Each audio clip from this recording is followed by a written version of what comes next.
You mentioned Seth Jones. You mentioned Zach Werenski as great individual players that you watch. Which teams are you watching that you've seen so far that you're like, wow, these guys have a legitimate chance to win the Stanley Cup this year?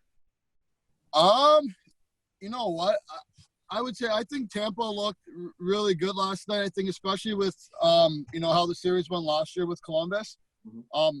I think by them winning game one and the aggression that they showed, I think they kind of changed my mind about them. I think they got obviously a legit shot coming out of the East. Columbus is no joke. They roll four lines and they play a heavy game, and they tend to wear on teams. Obviously in the East as well, I think Philly's playing really well.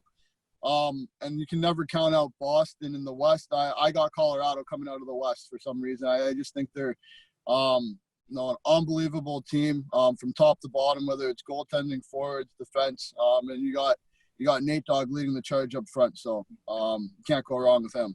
You mentioned that Philly squad there. You spent some time in your career in Philadelphia. A lot of those players still on that current roster that you played with as well.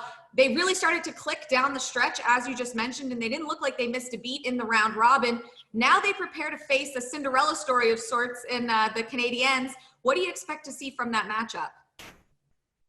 The way Philly played this year, they played a lot of, big body hockey, dump and chase, get in on you. But they also have those guys who, obviously like Jake Voracek, Claude Giroux, even Travis Konechny, guys who can come through the middle of the ice with speed and pace and, make plays. So, I think what you're going to get with Philly. They played a pretty consistent game.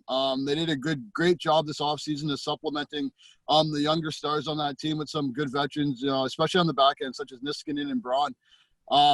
So you know what you're going to get from Philly. Montreal is more of a smaller, speedier team. So, the styles are distinctly different, and it's going to be interesting to see how that one shakes out. But myself personally, I'll take Philly in that battle too.